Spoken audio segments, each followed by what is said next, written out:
ora lali sepisan ngucapke sujud syukur marang kersaning Gusti Allah Subhanahu wa taala, Tuhan yang Maha Esa yang widiwasa ya, Nduk. Ngono ya, Mak. Margane merga wis maringi malimbar kenikmatan, katentreman, wujude kesehatan lahir kang sarta batin, Nduk. Muka tanpa nikmating pangeran. Awake dhewe ya kuwi kalawan warga ing dusun Babatan kang sarta paguyupane awake dhewe rombongan saka Astabrata iso kumpul bengi iki melekan tirakatan seneng-seneng bareng mapan ana kene. Wo ngono ya, Mak. Iya. Angka loro ora lali selawat sarta salam kunjuk marang Nabi panutan ya kuwi Nabi Muhammad sallallahu alaihi wasallam. Tumruning para sahabat sak garwa putra wayah khususe Bagindo Hasan kelawan Husain. Amin amin ya rabbal alamin. Iki acarane apa? Piye? Iki acarane apa? Pahargyane apa kok rame-rame mapan ana ing kene? Ngene, Nduk. Acarane ana ing bengi iki tidak lain tidak bukan ya kuwi nyadranan. Wah, iya nyadranan. Ana sing ngarani bersih dusun, ana sing ngarani rasulan. Oh iya, ana sing ngarani sedekah bumi. Oh ngono, iya. Maneka warna wujute, maneka warna sesebutane, merga kabeh setiap tempat ya kuwi mempunyai budaya dan tradisi masing-masing.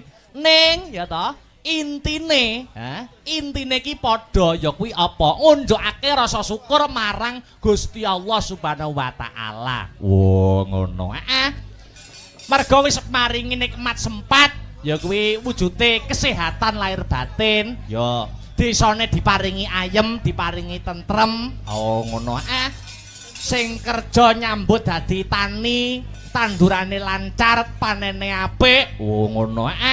Iki syukur, wujude syukur para warga masyarakat bareng-bareng ngunjukake syukur marang Gusti Allah Subhanahu wa taala. Eleke apa? Oh ngono ya, Mak. Iya. Iki pertama kali awake dhewe masuk ana ing Babatan kene. Mulaku kula nuwun, Nduk. Oh ngono. Marang danyang-danyang kene. Wis ya. Danyangi apa? Danyangi sing donyang. Oh ngono. Oh, awake dhewe sowan komplit sak kanca Astabrata Group cedhak omah iki. Cedhak omah, Nduk. Lah iya, awake dhewe nggur mas trip kono kene kono ora ana setengah jam. Lah iya. Senadyan iki peraturan surat edaran tentang hiburan wayang kulit isih durung resmi, mak tekse durung entuk izin sewengi, iki engko isih setengah malam. Nanging awake dhewe ya patut bersyukur, awake dhewe ya patut mengacungi jempol ya, Mak. Bersyukur wajib, Nduk. Ngacungi jempol marang warga masyarakat kang mapan ana ing Babatan kene. Ngono.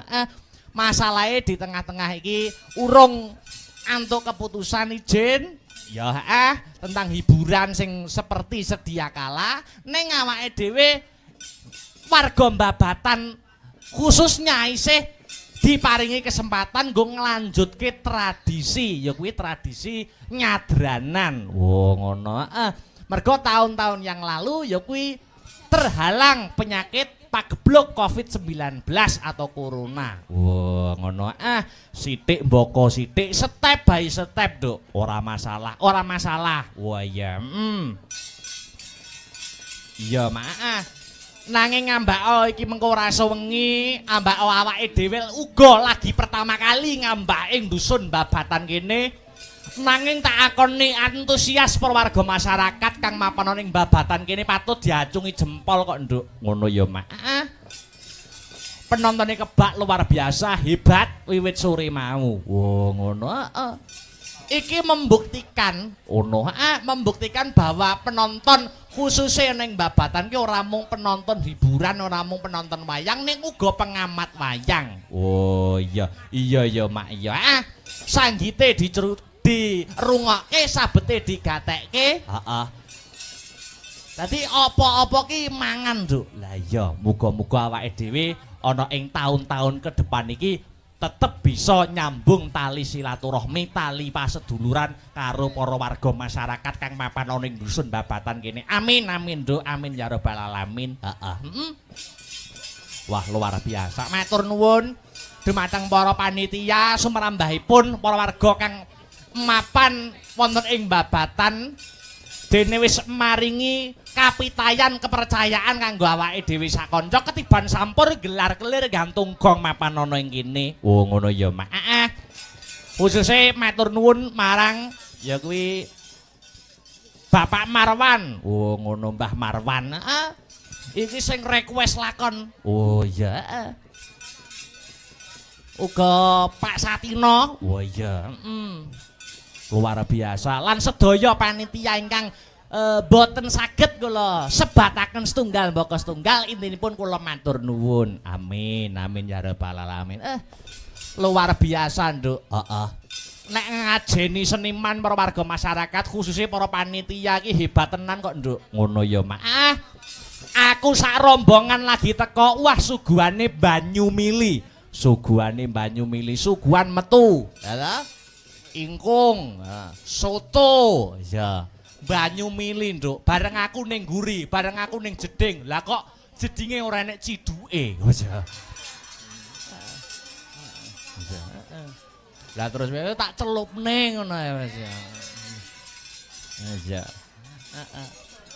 Iya, alhamdulillah, alhamdulillah.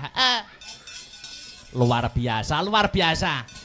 Iki uga titipan saka panitia. Heeh, piye?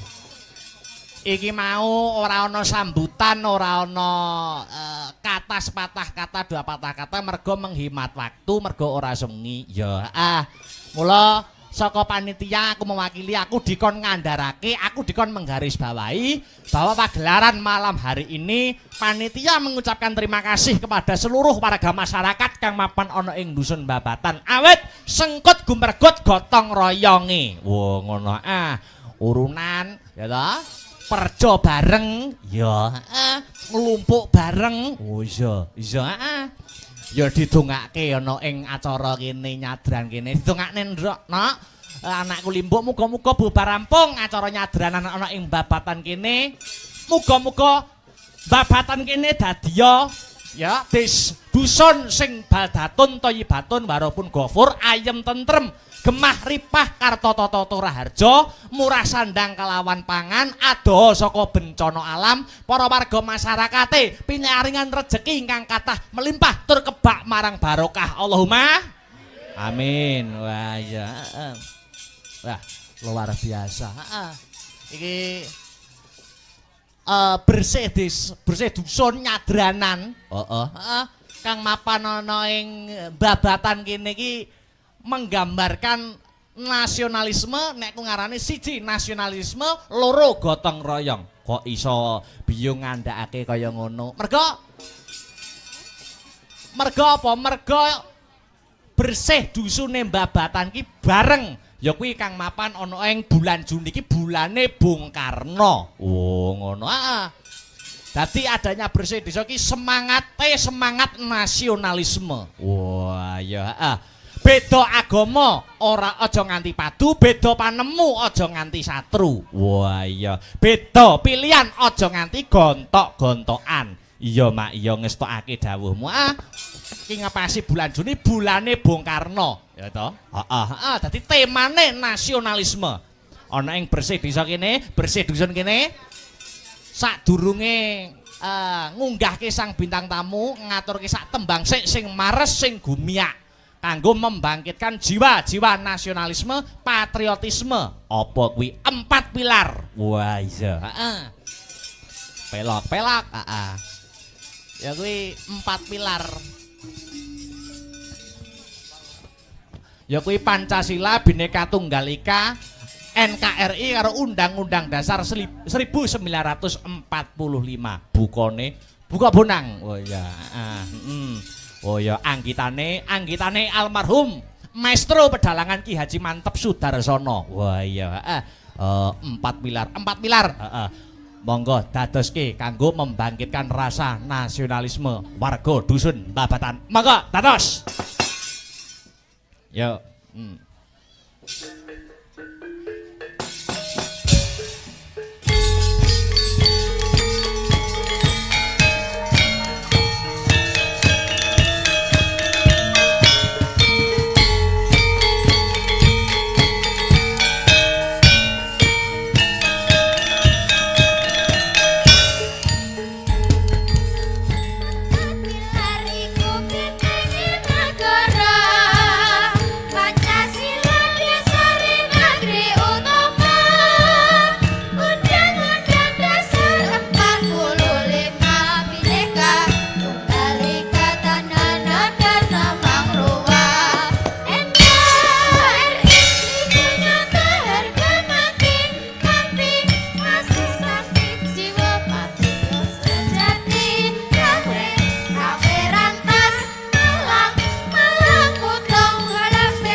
Berupa Mas Aryo.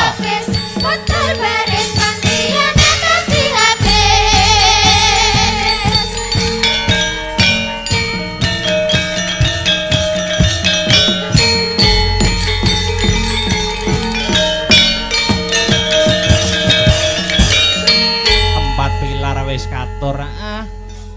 Pagelaran pada malam hari ini di live streaming Asta Brata Media kelawan Radio Jos. Oh iya, Radio Jos ki ora nggo radio ning ya live streaming duwe akun YouTube. Oh ngono. Dadi penonton sing ora iso kepareng rawuh mrene iso lumantar live streaming. Oh iya. Ayo iki ding ditunggu-tunggu. Kudu lumaku sing dianti-anti kudu dadi bukti. Apa bintang tamu sing wis diarep-arep karo marga masyarakat kang mapan ana ing babatan Dik Niken Salindri. Iya. Spote Mas. Mas Aryo, monggo wis. Ayo Niken Salindri. Yo.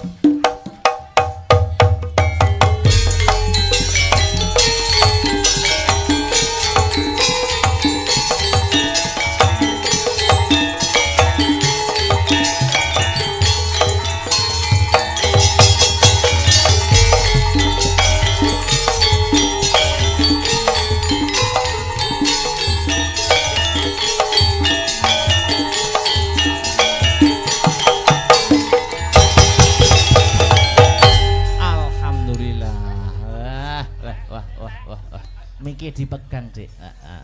Cek 1. Musike tari ular. Cek 1. Mas, tak garap spot ki jane iki janjian sik ngono lho, Mas. Oh, ngono. Lah ngopo nduk ngono?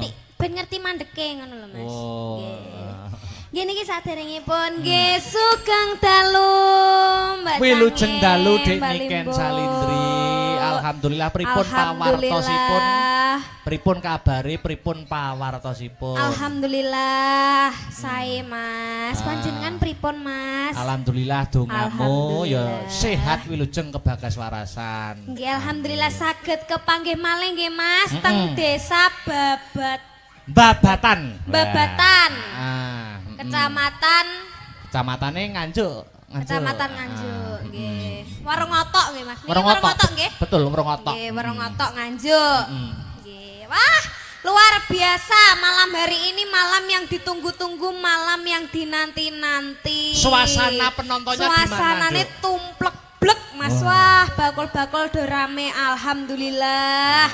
Niki acara bersih dusun dusun. Nggih. Dongakne apa Dik Niken? Didongakne mugi-mugi warga Mbabatan pinaringan panjang umur, sehat walafiat. Amin. Terus panjang umur, terus rezekine juga panjang, rezekine turah-turah, kathah barokah. Amin. Maripah loh jinawi. Sing duwe utang didongakne nyapa Dik? Didongakne ndang utange ndang lunas, ge ndang utang maneh. Ngoten to Mas? Heeh. Tak kira sing duwe utang didongakne sing ngutangi lali. Heeh. Ya aja Mas, lek lali tagene akhirat. Oh, karuan utang mari utang lunas utang neh. Soale wong urip kuwi kudu utang. Ben semangat. Ben semangat. Ben semangat nyambut gawe ya toh. Luar Sampeyan biasa. duwe utang enggak? Apa? Sampeyan duwe utang enggak? Alhamdulillah ora ono. Ora aja sampai ya Mas ya. Heeh. Cek enom mosok ya utang sini-sini. Wah, iya. Ayo. Nggih. Heeh. Babatan. Babatan. Babatan ki enek pantune. Lho. Oh nggih. Ning dusun Babatan Oh enek pantune. piye? Contone piye contone? Tuku ketan Heeh. kecemplung sumur. Artinya? Warga Babatan mugi-mugi panjang umur. Amin. Wah, ya ampun ki bolo-boloku Mas. Lah ini cah cilik-cilik iki. Menyupport ya. Nggih. Tuku oil kecantol kawat. Apa kuwi? Pak Kolil kula nyuwun sangu, Pak. Ora. Pokoke ngono, Mas, pokoke. Aku yo no pantun, Monggo, monggo. Mau sing pertama piye mau? Sing pertama Heeh. tuku ketan. Tuku ketan Tuku ketan kejegur sumur. artinya? Warga Mbabatan mugi-mugi panjang umur. Amin. Amin. Aku yo tuku ketan rasane legi. Lho, sampean duwe dhuwit Mas tuku ketan win? Duwe dhuwit ra? Tuku ketan win duwe dhuwit ora? Yo utang mau sik. Utang. Tuku ketan rasane legi. Heeh. Warga di dusun Babatan mugi-mugi banyak rezeki. Amin. Amin ya rabbal alamin. Wah. Tuku ketan ning desa Bareng. Bareng. Nggih, terus warga Mbabatan, Terus ya wis. Kuwi kenyataan kok, ora pantun kok. warga Mbabatan mugi-mugi Ora, kuwi ora pantun. barengnya apa ya bareng? Kayak bareng. Mugi-mugi omahe tambah mentereng. Wah, ngono. Amin. Sing apik. Apa? Bisa apa? Apa Mas? Mas apa? Loh, di sini tuh kita ketekan Upin Ipin, Mas. Iya, Upin Ipin. Sampeyan ngerti Upin Ipin? Upin Ipin ini film TV kan? Lah yo iki lho Upin Ipin. Mau loro gede-gede. Ngaturke matur nuwun, terima kasih. Oh nggih ngaturaken matur suwun terima kasih. Ketua panitiae. Ketua panitia. Anu Wah. asmane Pak Marwan, Mbah Oh, Marwan. asmane Mbah Marwan. Nah, uga Nggih. Pak Satino. Pak Satino, nggih matur suwun saged nimbali kula kalian grup Asta Brata Amin. Media. Ah, luar Nggih, biasa. mugi-mugi donga dinonga nggih Bapak.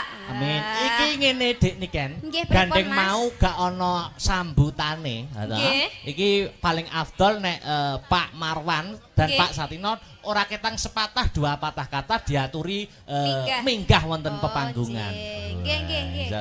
Monggo Mbah Marwan. Wah iya, kali Pak Satino mungkin menawi ingkang berkompeten lintunipun badhe minggah monggo wonten ing sasana budaya. Sepati. Ayo, disambut Dik Niken. Tulung tok gak tong.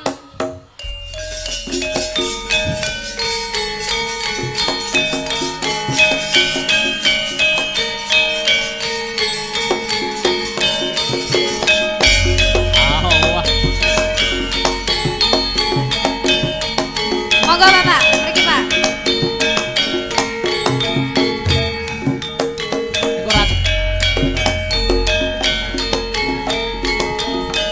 Tekane besok.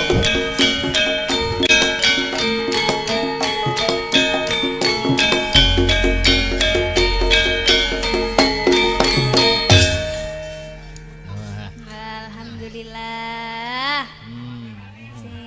Sugeng dalu Bapak. Alhamdulillah sugeng dalu. Sugeng dalun. Kula sak tuwek kuwi dereng nate. Pripun, Mbah? Oh, sakmene tuweke dereng nate kepanggih kula, Mas. Oh, nggih alhamdulillah niki Alhamdulillah, Kesempatan saged yang kepanggih baik. nggih. Nggih. Bareng magnite Mbak Niki ini delok sing nonton bayo. Gak kena dipiyak. Pripun contone? Ya.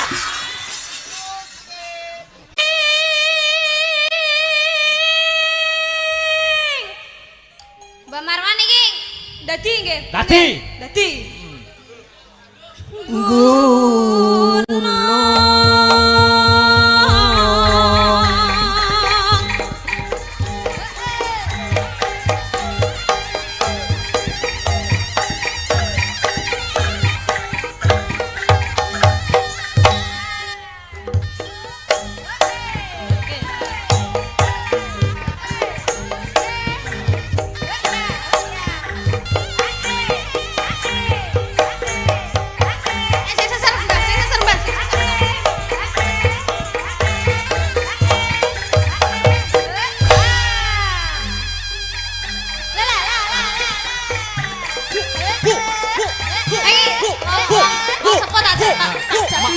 Malah malah kaya Chris John.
Pon.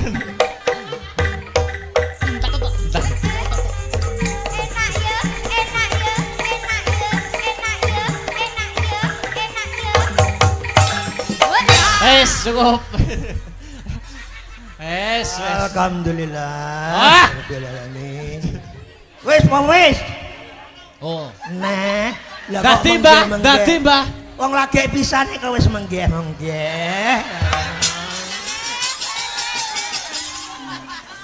Lho. Mboten obat, Mbah. Lang dalang. Semaput, areke semaput. Dadi. Dadi. Coba ditangleti. Syaratnya napa, Mbah? Nak. Sapa? Niken umurmu piro, Nak? Nak. Sabar, Nak. Umurmu piro? Asalmu saka ndi? Jenengku Miran. Miranda Gultom. Coba ditangleti, Mbah. Napa syaratnya ben waras melih? Ben marahne syaratnya apa, Nak?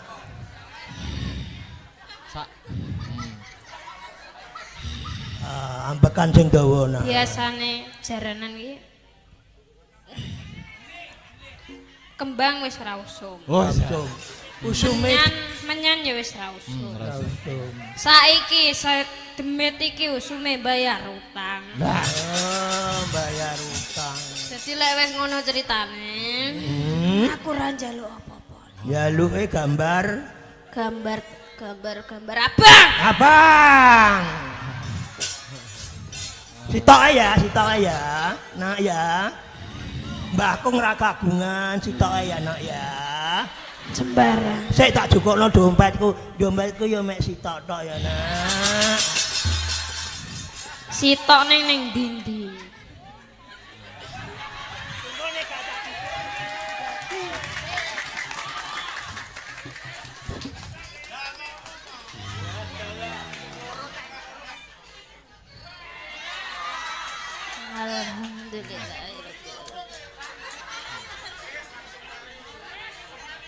Langsung mari.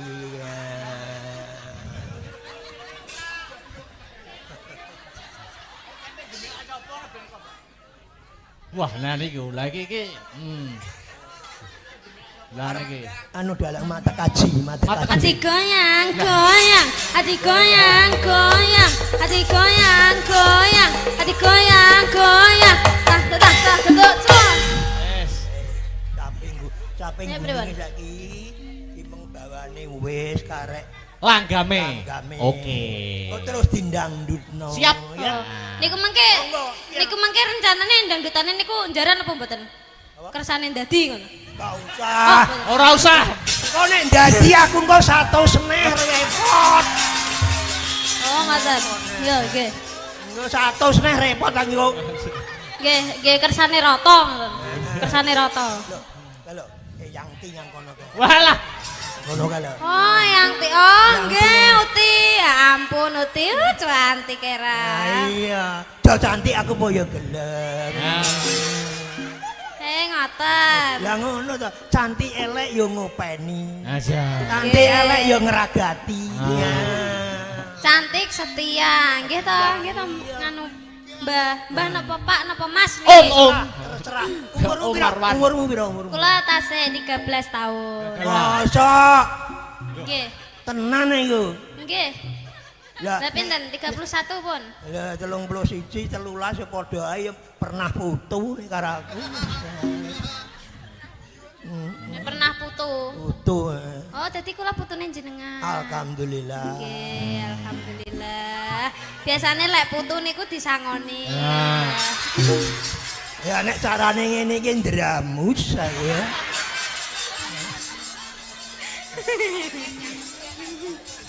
Yo, Nggih, langgame. Ati. Yo, langgame yo. Nggih. Nah, langgam yuk, buka celuk mawon langsung. Langsung langgam niki. Lah Urung bar to? dereng bar niki. Ora krung rasa aku. Nggih, lah niki tasih dadi malih. Wes ya. Mah. Kapok aku kapok. Loh, ampun kapok, nyangoni putune niku malah entuk Ganjaran. Ngono to. Nggih, niki jenenge Sogatoh, Sedekah. Krana Allah. Nggih, krana Allah. Yuk, diterusne yuk. Nadyan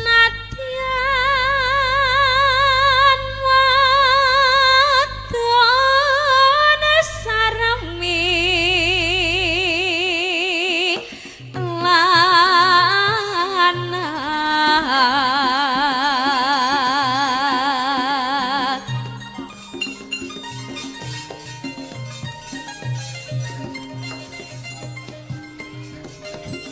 inumane banyu bane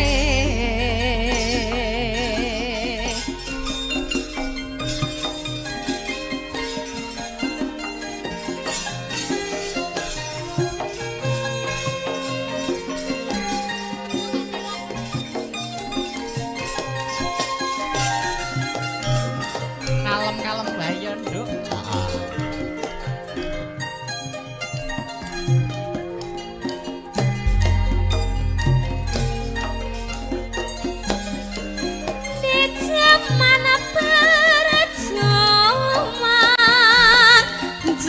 kelingan anak jarene wis manang katurutan sing digadang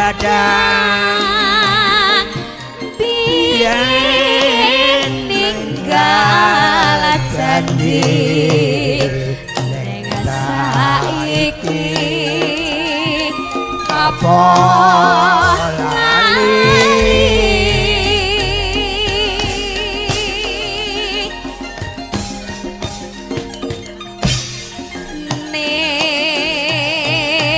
gunung tak dongi sakmo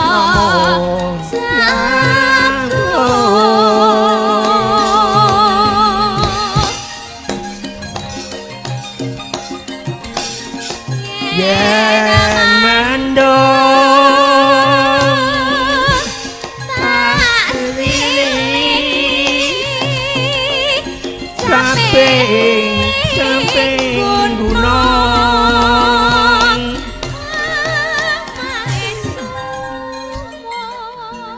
Ah. Jas. syukur bisa nyawang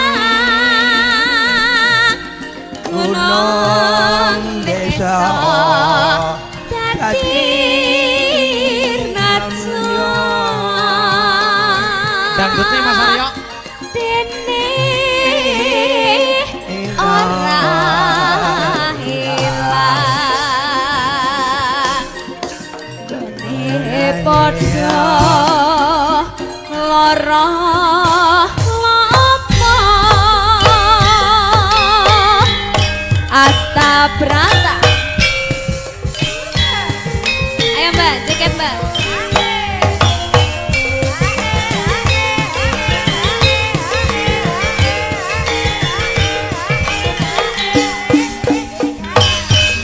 Ukti zaman percuma jarak kelingan anak-anak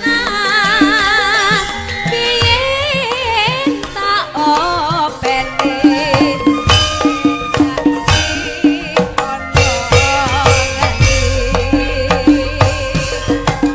Karene wis manah katurutan sing dikadang yen ya janji saiki ana Awas. ning gunung tajan dongi sakno jagung yen mendung kasih samping gunung syukur bisa nyawang gunung desa dadi raja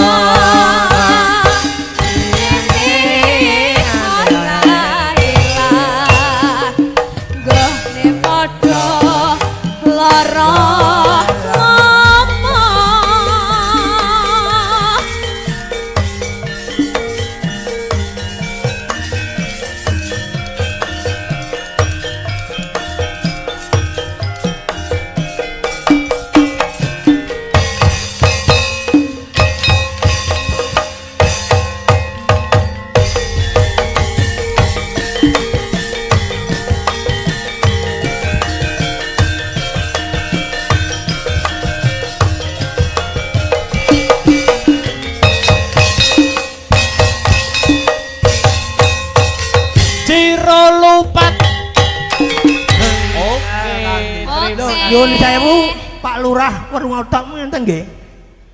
Bapak Lurah Werngotok. Oh, Pak Lurah mboten wonten kula aturi minggah Pak Lurah. Mboten napa-napa. Mboten napa-napa nggih. Nggih, matur nuwun Mbak Marwan. Nggih, sami-sami wadalah. Weh, Nggih. Dek anak-anakku kowe ya meri njaluk saran ya. Oh iya no. Bapak Dalang Pripun? diempet riyen nggih. Oh ya. Anak-anak. Ya. Angel mentok. Bapak, khusus ibu niki minta cium jauh. Wes. Pripun?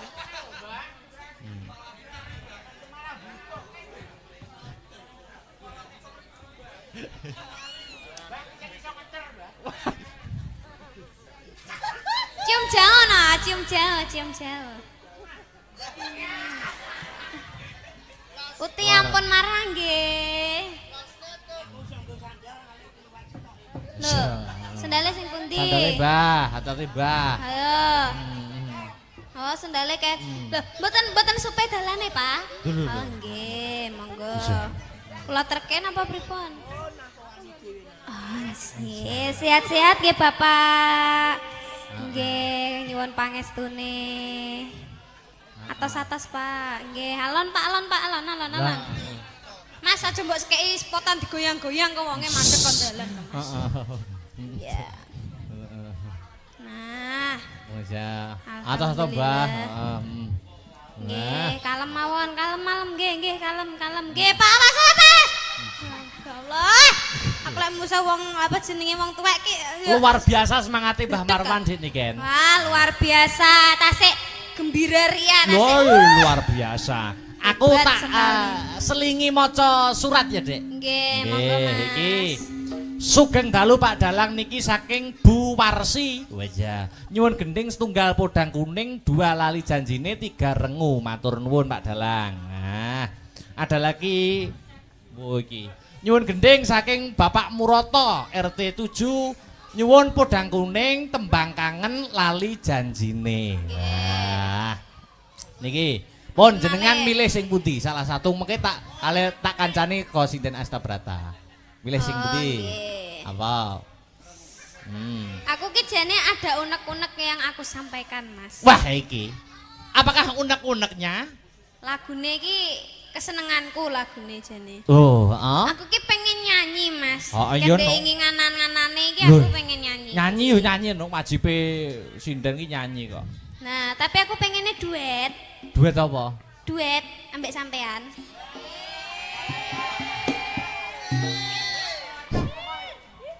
Duet apa? Duet lagune kae lho.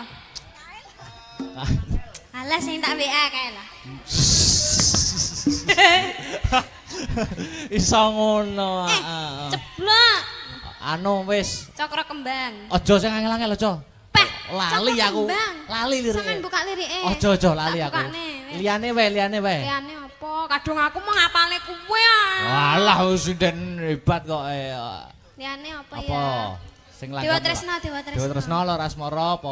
Dewa Tresna ae. Heeh, oke. Mau sing duet jane ana permintaan mau. Apa, Mas? Rondo Kempling mau ada permintaan jane sing lagu duet. Ndak usum lho wi. Liyane kuwi. Usune perawan ya. Heeh. Usume saiki kan lagune sing hit-hit sing nom-nom kan Cokro Kembang, Dewa Tresna, ada 1-2 lho. Piye 1-2 apa piye? Apa? Piye? 1-2 kan mboten duet to. Lho, kabeh lagu ki dike duet ki iso. Aja, engko 1 rapal aku. Oh iya, aja. Aku wong kuno. Dewa Tresna ae ya. Oke, heeh. Tanjakke ya, Mas. Oke. Engko sing terakhir iki engko salah satu lagune dibawakan. Tetep di iya anu lho ya. Dong, harus. Iki nuruti unek-unekku sik ngono lho. Sanggar Astabrata ndak lali toh? Oke. Ngono apa jenenge kuwi mang? Ya engko. Mas Aryo mana guyu aja. Barki 1-2 ya, Dik. Oh iya, Barki 1-2 ya. Oh 1-2 engko tak pilih kanca-kancaku engko joget anek tari latare. Oh, oke.